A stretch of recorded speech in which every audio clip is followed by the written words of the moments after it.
So hey guys, how you doing? In this video I want to talk about something that happened kind of close to home here for me. Up in Madison, which is about 40 miles or so from where I live, a biracial woman was apparently set on fire at an intersection.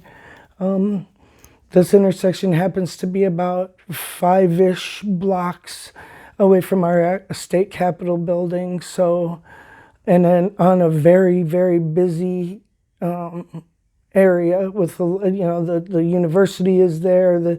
You can't drive down State Street, so she had to have been on West Gorham. State Street is very, very popular to walk up and down to the stores and the shops. It's almost like a mall.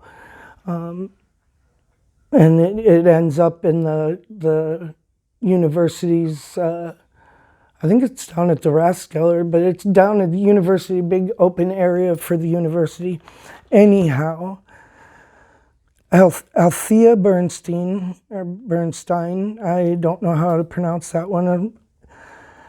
She told investigators the attack occurred around 1 a.m. Wednesday while she was stopped at an intersection. So the police and the FBI have launched a hate crime investigation.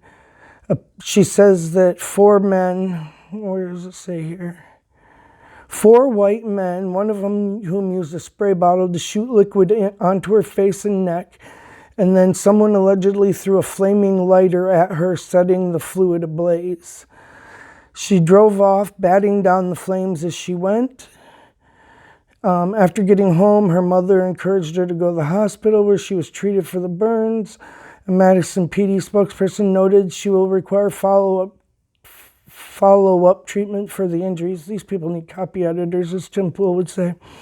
In a statement released following the attack, Bernstein's family said that they were saddened by what happened to Althea and the unprovoked attack on her body. They went on to ask for privacy as she recovers from the burns on her face and neck. Madison Mayor Satya Rhodes Conway said Thursday afternoon that it's horrifying and absolutely unacceptable crime that I will not tolerate in Madison. While we were still learning more about the details, current information suggests this may have been a premeditated crime targeted towards people of color, which makes the incident even more disturbing.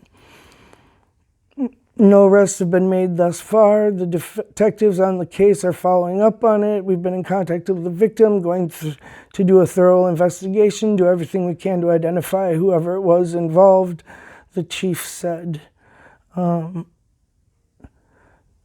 15 talked to 2 Madison residents about the incident. I would say heartbreaking to see that. It could be anyone. My sister, my friend, my mom, says Madison resident Dante Vacklin. We have to stop and think twice, like, is someone going to attack me today? Says resident Dania Gaddis. You never know who's what next. So investigators are looking for information. They're reviewing surveillance cameras to see if the incident was captured on tape. Now here's the thing. This is an alleged crime. And this area has got to be plastered in security tapes or security cameras. I mean, all the stores, the fact that it's so close to the Capitol, the fact that it's so close to the university. Unfortunately, because so many hate crimes lately have turned out to be hoaxes or misunderstandings, as the thing with this Bubba Wallace turned out to be,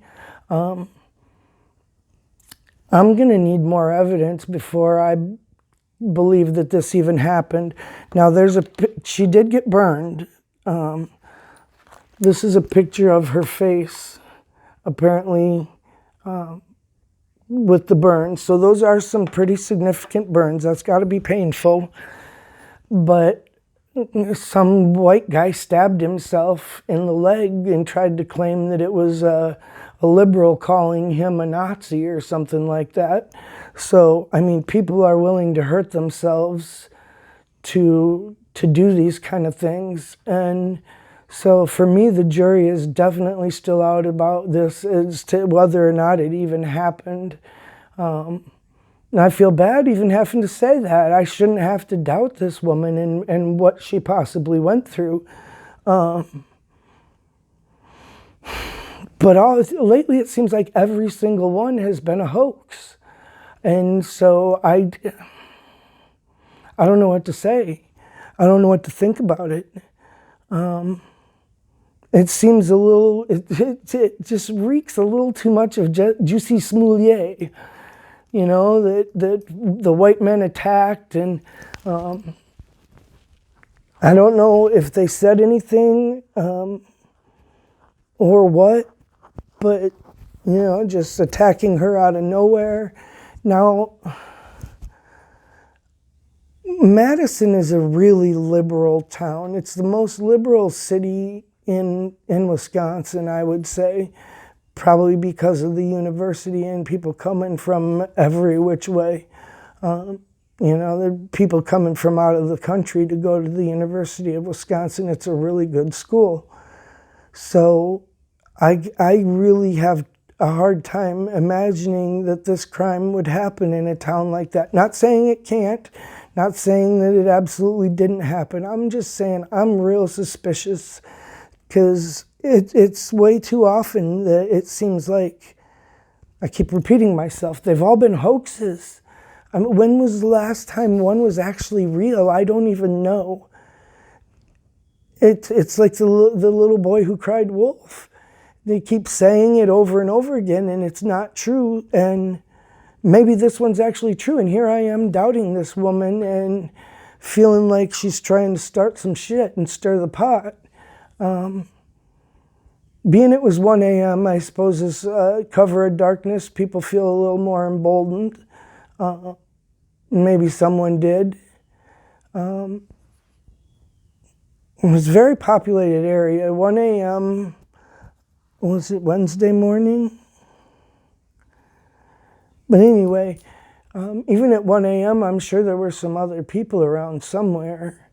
So it's too much like Jussie Smollett and I mean, the Bubba Wallace thing is ridiculous. Not to say this is like that, because that turned out to be at best a misunderstanding.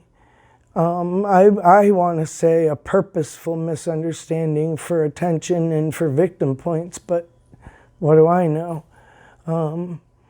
He's continuing to double down on the fact that he was targeted somehow, and that was a noose, even though the FBI said that it was not a noose, you know, that the thing had been there. It was a door handle pull.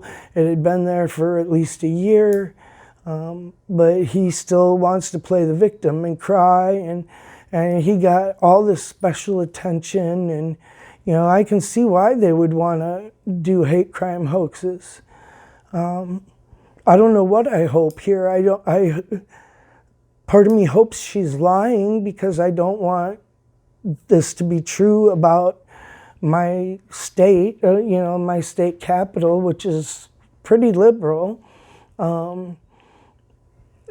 But I don't want it to be another hoax. Part of me wants her to be telling the truth so that there's not another hoax out there. So I don't know. It just seems threw a flaming lighter at her. That would have to be like a Zippo or something.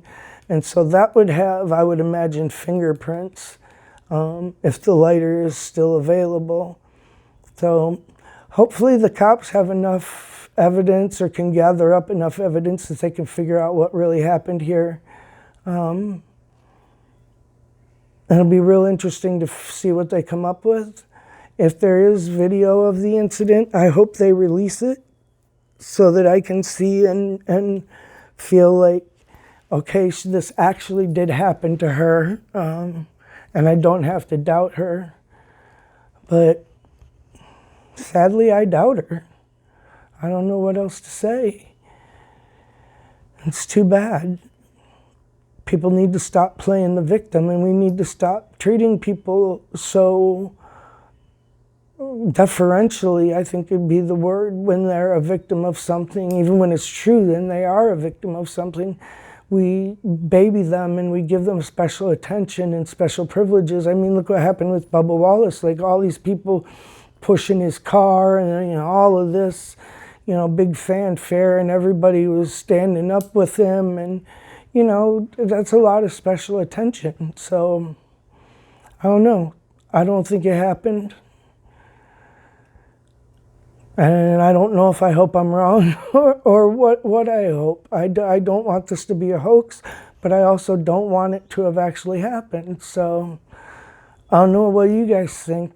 I'm sure you guys have some great thoughts and opinions on this. I'd love to hear them. So let me know in the comments. Have a great day.